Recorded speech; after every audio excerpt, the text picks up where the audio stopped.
Simplifiez-vous la vie, laissez faire l'ordinateur.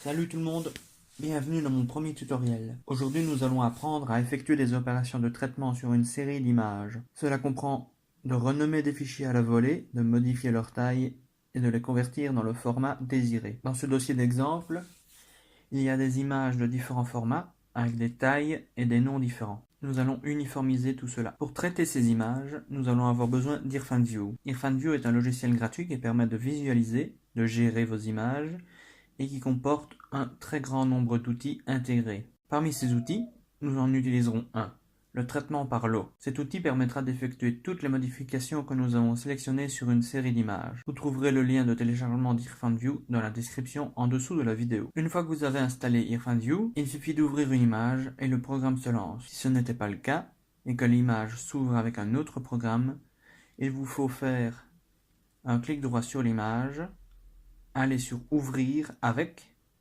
et cliquez sur Choisir le programme par défaut. Choisissez IrfanView dans la liste des programmes proposés et cliquez sur OK. De cette manière, lorsque vous ouvrirez une image, ce sera toujours avec IrfanView. Maintenant qu'IrfanView est ouvert, allons directement dans l'outil qui se trouve dans le menu Fichier, Convertir, renommer en série. Vous pouvez aussi utiliser le raccourci clavier B pour l'ouvrir. Nous voici dans la fenêtre de traitement par lot qui est divisée en deux parties. La partie de gauche où se trouvent toutes les options de traitement et la partie de droite où nous allons sélectionner nos fichiers. Commençons par là. Ensuite, sélectionnez vos images en les glissant-déposant ou en cliquant sur le bouton Ajouter ou Ajouter tout. Ici, le dossier où se trouvent les images que je souhaite traiter est déjà ouvert. Si ce n'était pas le cas, il vous faut utiliser le menu déroulant et sélectionner le dossier dans lequel se trouvent vos images. Lorsque nous renommons une série d'images, celle-ci aura une numérotation. Si nous voulons qu'une image particulière soit placée en première position et porte le numéro 1, alors il faut utiliser le bouton Monter. Trier permet, comme son nom l'indique, de trier la liste par différents paramètres, le nom, la date, la taille, etc. Charger TXT permet de charger un fichier texte qui contient tous les noms des fichiers que vous souhaitez sélectionner. Ce n'est pas nécessaire dans ce tuto. Maintenant que nos images sont sélectionnées, nous allons définir le traitement à effectuer. Tout d'abord, nous avons le choix entre convertir, renommer ou faire les deux. Nous allons choisir de faire les deux. Dans le format de sortie, nous allons avoir le choix entre des formats comme BMP, PNG, JPG, etc. Dans mon cas, je vais choisir JPG. Nous pouvons, en cliquant sur Options, choisir le niveau de compression de qualité de l'image. Ici, j'ai choisi JPG. J'ai donc toutes les options pour le format JPG. Si j'avais choisi TIFF, j'aurais eu les options pour le format TIFF.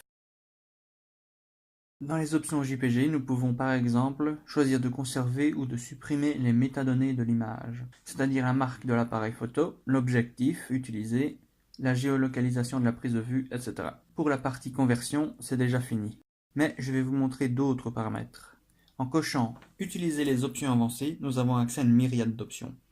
Nous pouvons renier l'image, la redimensionner, faire un miroir de l'image, faire une rotation de l'image, ajouter du texte, corriger le gamma, etc. Nous avons aussi des options telles que détruire les fichiers sources ou réécrire sur ces fichiers. Moi, je préfère qu'IrfanView les duplique dans un nouveau dossier et m'assurer que le travail s'est bien effectué avant de supprimer les fichiers originaux. Je ne vais donc pas cocher ces cases. Pour mon exemple, je vais redimensionner les images par le grand côté à une taille de 200 pixels.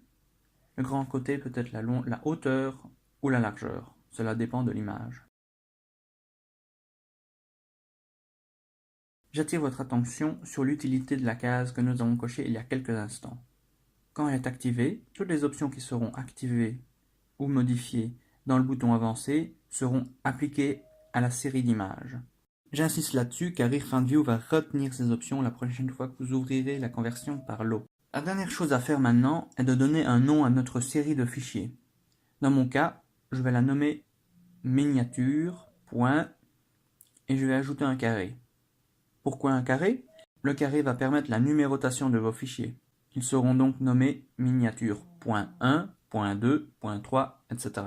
Le point entre le nom et le carré n'est pas nécessaire. Vous pouvez mettre un tiret, vous pouvez mettre ce que vous voulez ou rien du tout. Ça ne change rien du tout. C'est juste pour que ça soit un peu plus propre. À présent, choisissons le dossier de sortie de nos images. Dans mon cas, dans le sous-dossier miniature.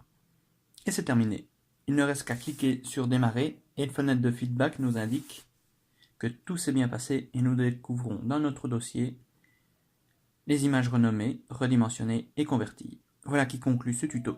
J'espère qu'il vous aura été utile. N'hésitez pas à vous abonner pour ne rater aucun des prochains tutos. Merci et à bientôt.